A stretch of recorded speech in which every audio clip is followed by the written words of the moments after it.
This is the Guild Hub of the Metaverse, the home of play-to-earn gaming, education, and exploration with the BlockchainSpace crew. This is Guild Radio. Prepare for takeoff.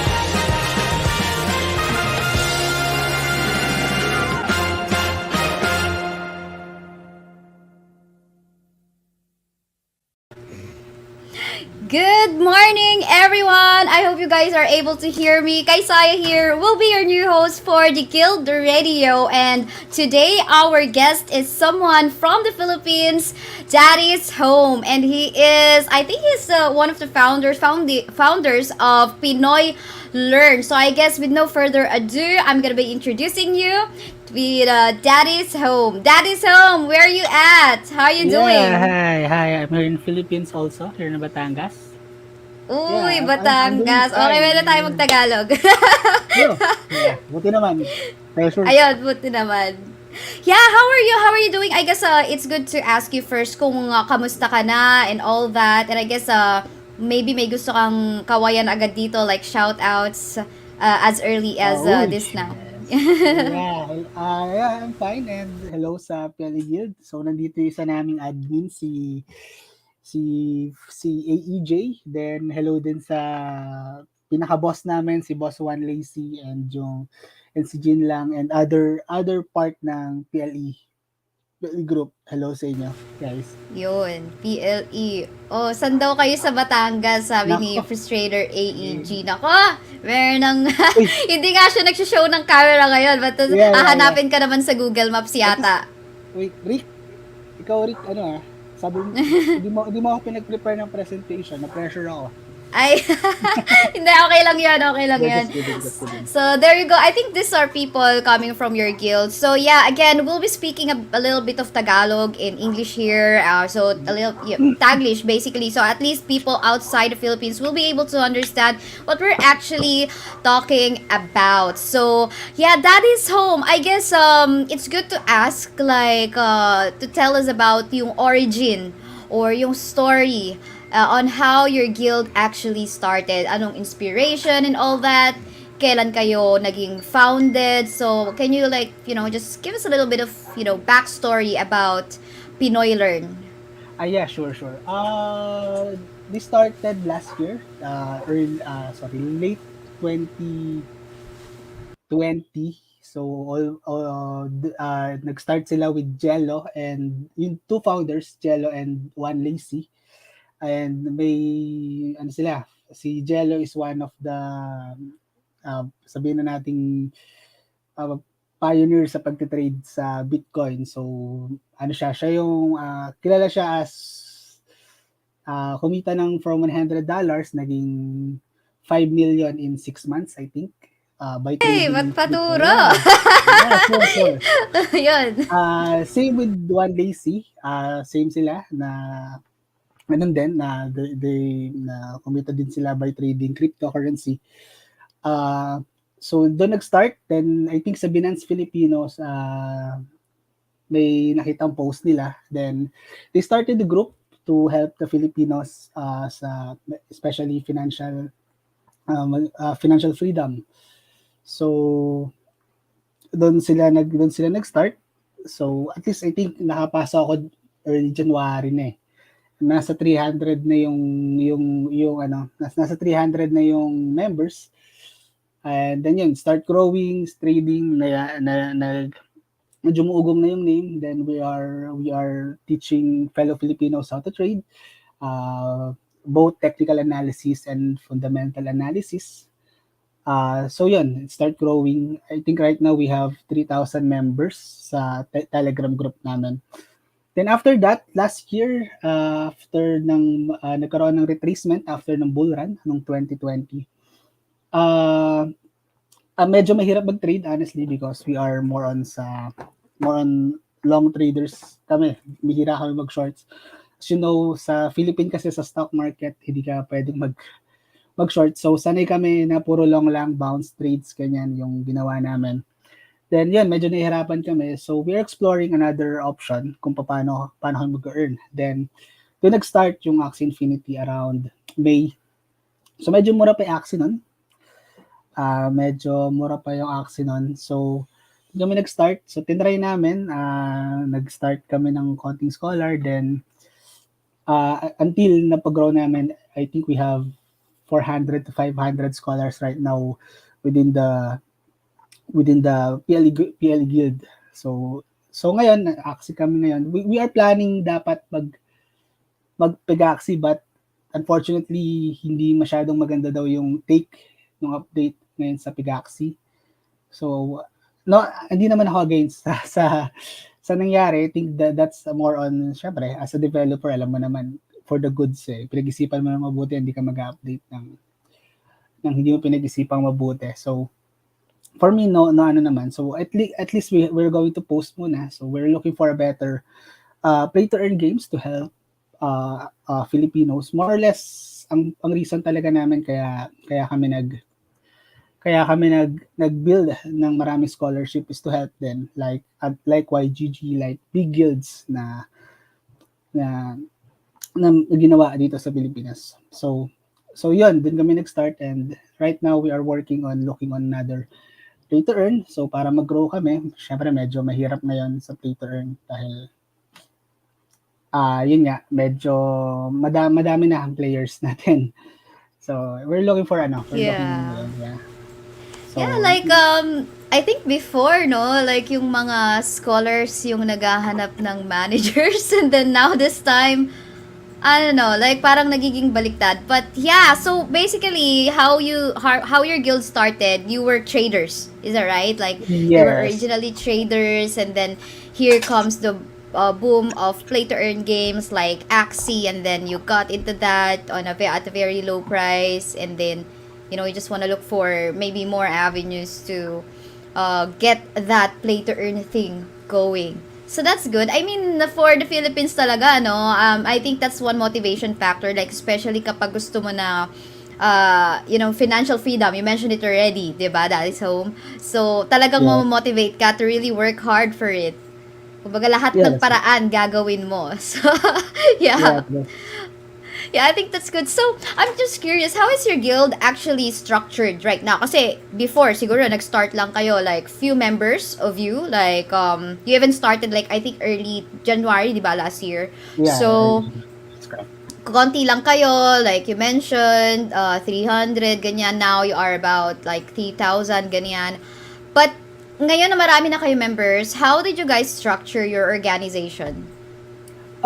Still the same. We have our yung founder namin, or co-founder, si Juan Lacy, and I think we have may mga admins din kami for where we are the one na nagtuturo kung paano mag-trade, ganyan, or if there's an opportunity na pwede natin ma-explore for the P2E games or other blockchain opportunities, kahit yung mga yield farming, ganyan. So there's admin na nagre-research din for that. So still, structured lang siya na may admin, then free flow naman yung discussion for the group. So di naman di naman siya mahigpit. So lahat pwede niyo pag-usapan, anything, even playing video games or what, and anything, Mobile Legends, Valorant, etc.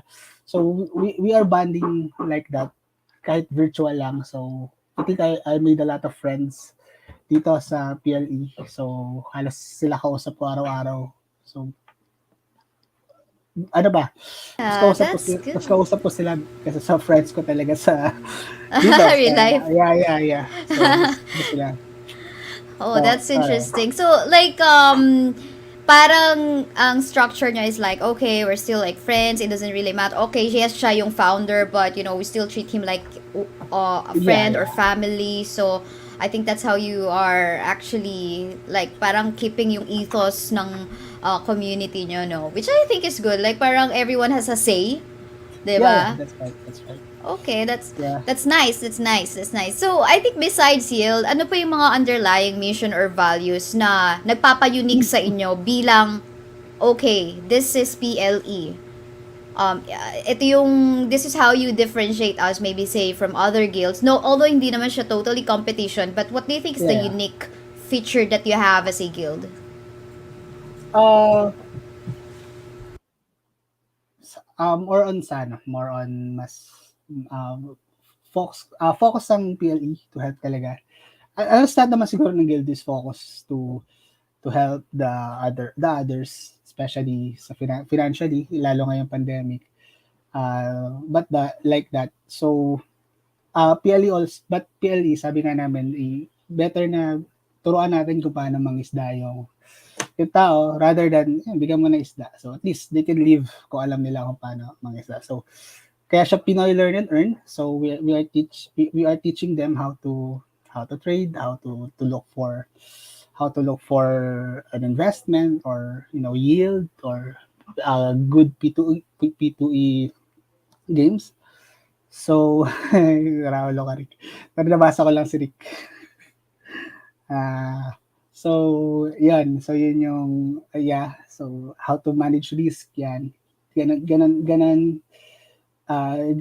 yung ano namin, ganun yung build ng P2E namin. So overall lahat ng pwedeng pagkakitaan nandiyan. Lahat dinidiscuss namin diyan. So yan, I think that's why we are unique sa other guild. But at the end of the day, I think we are all have one mission and vision. So to help Filipinos naman talaga to be free financially and peace of mind, etc. Yan, sana lahat may peace of mind. Yan, peace of mind talaga. Pero ayun, I like that. Yeah, and I guess that's one common goal lahat ng mga guilds, lalo na Yeah. hindi lahat. Like, even me, when I started, like, okay, what's this? There's a lot of things to do. Like, let's say, okay, MetaMask, ano ba yan, di ba? Like, ang dami namang set up and all.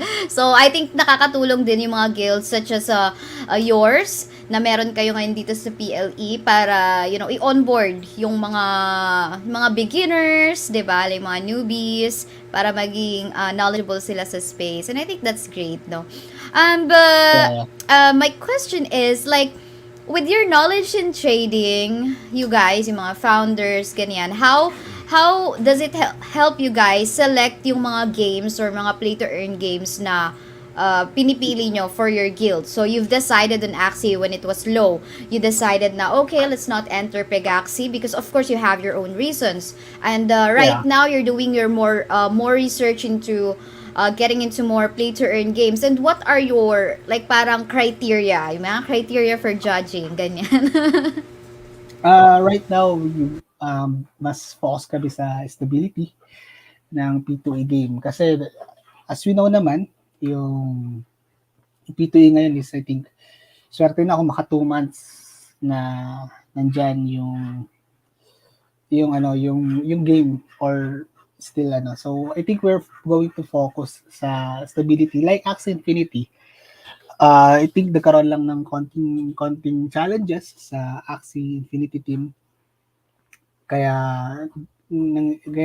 medyo hindi naman, at least there's an income pa rin for both sa scholar and the manager, but we are focused talaga more on sa stability ng P2E kasi regardless mahirap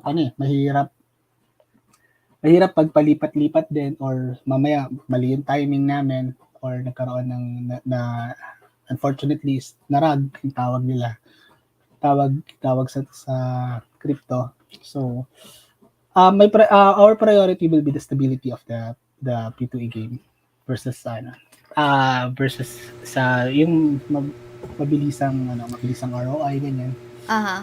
Or what? I guess I'm just curious, like, how do you know if it's stable?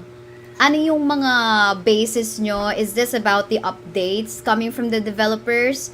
Because siguro, I don't know, at the back of my head, I'm just, kasi ang daming projects na, okay, very, like, nagpo-post naman sila ng updates sa mga social media nila. Pero how do you define stable? How do you know na, okay, ito, potentially stable tong play-to-earn project na to? So, yun, curious lang ako. Yung challenge talaga. Medyo yung criteria for the stability. Like Axie, medyo matagal na siya. Ilang years na siya. Yeah. So, yun pa lang first factor na stable si Axie Infinity. So, Pegaxi, kahit na nagkaroon ng maraming burning mechanism, so I think there's sa trading as a technical analyst, is kung marami talaga supply ko, oversupply ka, and not enough demand to cover that, talagang mababa yung price ng Bigaxi. So medyo bata pa kasi si Bigaxi for us. So swerte sa mga nakauna, then kapag ROI, then kumita ng malaki. Malaki po, congrats. So kahit butt hurt, sorry, na-miss namin yung opportunity, my bad. Okay, but kanya-kanya ano yun eh, kanya-kanyang timeline yan eh. So hindi para sabi si Picaxi, I think. So we're looking for more on siguro factor din yung mga developers, kung kilala yung developers na kung paano sila nag-handle ng previous projects nila. So doon pa lang makikita na natin na stable yun yung mga factors siguro for the stability ng play to earn na hinahanap ng PLE. So medyo careful kami sa pagpili kasi there's a lot naman. So may mga lumalabas noon na crypto blades, so marami kumita diyan. Yeah. So kaso early adopters sila. So yung mga na-late, unfortunately hanggang ngayon hindi pa nakaka-ROI yung iba. Kahit kaya na-accent ko yung mga na-late is unfortunately hindi pa nakaka-ROI. But hindi pa naman late. So we can find a way naman. Yeah, I think ang nagiging factor ngayon, mas better if you're an early adopter. But I think there is a need to fix in a way na in the long run, kasi nasa start pa lang tayo ng parang, okay, if there is a racing, or like, okay, start tsaka finish line, nandun pa lang tayo sa pinaka-start, like all of us, like we're trying to discover this Web3 space, right? So, Yeah. I hope it will come to a point now, whether you are an early adopter or not an early adopter, you still will be able to get something out of your investment. So yeah, meron tayong mga from our viewers requesting for a face reveal coming from Daddy's Home. So ayan, who knows, diba sa susunod natin, or maybe surprise tayo ni Daddy's Home dito na mag-face reveal na siya. Nape-pressure siya. Guys, kalmahan nyo lang. I'm here to take care of our guest. Guys, sorry na nakadamit ako ngayon. So pag nakahubad na lang ako at saka na lang ako. Ay! Alright. Okay, so that's interesting. Struggles in your guild. More than 1 year na kayo sa guild, and ano ba yung mga naging struggle nyo so far, and how did you actually face it? And ano pa yung sa tingin yung possible na ma-encounter nyo as a struggle or challenge as a guild in the future? Lalo na, di ba, like parang parang hindi sigurado yung space ngayon, like even investments, like you're not so sure sometimes. Yeah, more on ang struggle namin. Actually, yun nga, dahil na free flow, hindi kami masyadong nagkaka-struggle as a guild. So we are, if there's, let's say, sabihin natin kailangan ng tulong, we are donating as kung anong kaya namin talaga. For example, there's a member na hospital, so, or for example, bagyo, ganyan. So we are doing our best to help them. Kung di man namin kayang magpunta doon sa mismong sakuna, we are doing our best to give financial support or any other support na pwede namin magawa. Struggles, yun medyo naman, siguro mga do you call this, konti lang, bihira lang naman, but it's fun. May mga out of mga tao na nagiging siguro mga taong coops tinatawag namin.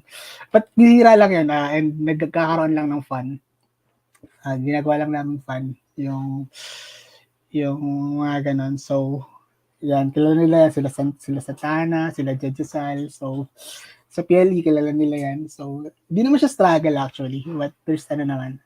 Wala, hindi kami nagkaka-struggle. We are free flow. So, parang barkada lang din talaga na. Yan. May admin, but more or less, rin solid din yung admin. So, nakikipagbiroan din, nakikipagtawanan din. So, kahit na sobrang yaman na ng admin, chill lang siya, chill. Yeah. So, and then, it's helping. Basta may urgent na, or magkaroon ng nagkaroon ng struggle yung isa sa isang member, or there's a member na may struggle or nagkaroon ng sakuna. Lagi frontline. Yung admin namin, si One Lazy, lagi nandyan. Ayun, na-shout out na, diba? So, ayan, ang kulit ng mga viewers natin dito. Yan, face reveal daw. Shout out po kay Cabs. So, sino si Cabs naman? Daddy's Home. Sino si Cabs? Hindi Kives ko, pala, sorry. okay. Baka Ano yan, Jowa guildmate. ni Rix. Yeah. Ayun. Lava, isa din Ayan, si ang dami nagmamahal kay Daddy's Home. Pero, yeah. yeah, no, Lagi to the Dubs. it's so cool to imagine, like, kasi you mentioned, like, you are around 3,000 in your guild, and then, yung, like, yung samahan nyo is, like, parang barkada pa rin. Parang it's so hard to maintain that. Hindi ba? Hindi ba siya ganun? Kasi di ba minsan pag barkada, like, okay, small circle of maybe max na yung, hindi naman sa max, no? Pero 5 people in a group, tapos, 12, ganyan. Pero parang thousands? I'm just so Yeah. curious, like, how do you maintain that? Hindi ba nagkakaroon ng division within the guild na, okay, ito, may small circle to or small group. So, how do you like, manage all of that? I think best answer is kahit na anong mayari, there's a respect pa rin for each member. Kahit na there's a conflict, so I think nagkakaroon pa rin ng respect bawat isa. So yun yung good thing eh. So yun, barkada kayo or group kayo. Siguro magkakaroon siguro ng mga subgroups, but di naman siya big deal naman sa amin. So at least at the end of the day, we are still one group, PLE, dun kami lahat nag-start. And yun, yeah. That's right, sinabi ni AEG. So even though may bashing na nangyayari, at the end of the day, we are respecting each other naman. Yeah. That's so cool. And that makes me curious. Like, what kind of activities do you actually hold within your guild? Sometimes Can you, like, we give have, us idea? yeah, nagkakaroon kami ng tournament for yan, Axie, yan, yung mga ML, ganyan. Nagkakaroon kami ng tournament na ganyan. Then sometimes, raffle. So, nagpaparaffle kami kung ano trip namin nila, One Lazy. Shout out, Badab. Sorry. Alam mo lang, mahal na mahal kita. Di kita pwede. Grabe ka naman. Kaya magtampo, babe. Babe. Yan, si Badab, sorry. So, sa mga close yan, saka sa mga unang member ng PNE, si Badab. So, si MBS Mark, yan, shout out daw, guys. So yeah, so marami siya ganyan. Then nung nagkabagyo, so yung mga taga Cebu, sila especially sila Madam Jean lang. So girlfriend ni Boss TL, ni One Lazy. So siya yung front line, nag-help sa mga nasakuna sa Cebu. And then si Badab din, yung family nila sa Bohol naman nung nagkaroon ng bagyo last year. So, silang dalawa yun yung mga sample ng program na ginagawa ng PLE. So, yun, banding namin, ML, Valorant, Axie, yan, minsan naglalaro kami ng Axie, PvP kami, trash talkan or what. Just cool stuff. Parang high school lang. Parang high school lang, no? Akala ko kakanta ka na eh. Kasi may nabanggit dito, maraming singer at magagaling sumayaw sa PLE. Lahat na discover sa raffle. Mukhang requirement yan, ha? Requirement ba yan sa raffle yun na kailangan sumayaw? Sometimes. At kumanta? Requirement na, kakanta. $10 for kakanta, ganyan. 5 winners of $10 for kakanta, ganyan. Minsan picture ng sandok, na may sandok, ganyan, or what. Or may tabo sa ulo, etc. Ganyan. Pero hanggang ngayon, hindi pa rin nila ginagawa yung gusto namin. Siyempre, nudes pa rin. Joke lang. Just kidding. So, wow, sample daw. Oh, can you give us a sample? Ipe-pressure na kita ngayon. Hindi raw. Next time siguro sa susunod na ma-interview natin itong si Daddy. So, meron ng mga recording, no? Yung compiled na within the group. Sorry guys, nakadamit ako ngayon. Pagka wala na ako damit, okay lang. Parang ang natural nyo sa Discord, I can imagine, like, topless. Ba si Daddy's home lagi? Kumbaga home na home. At home na at home. Oh, diba? Ayan. Shoutout dyan to Pretty. Hello! Shoutout sa'yo. Ayan. So, nakilala natin ang Play Earn Guild. And Pinoy Learn Guild coming from the Philippines. And I think very interesting yung story nila, Oh, sorry. Hang on.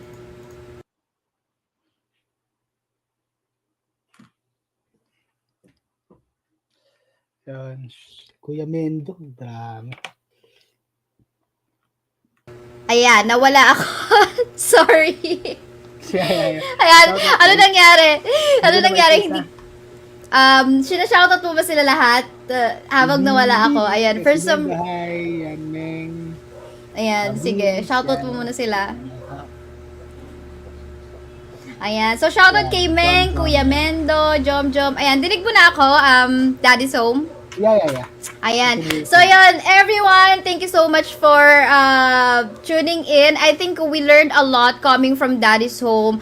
And not just Daddy's Home himself, but as well as yung Pinoy's Learn and Earn Guild coming from the Philippines. And I think very, yun nga, structured din kung paano sila nag-start, wherein they started trading and all that. Elon Musk ng Pilipinas yan si Dad. Nako, ikaw pala ang Elon Musk ng Pinas eh.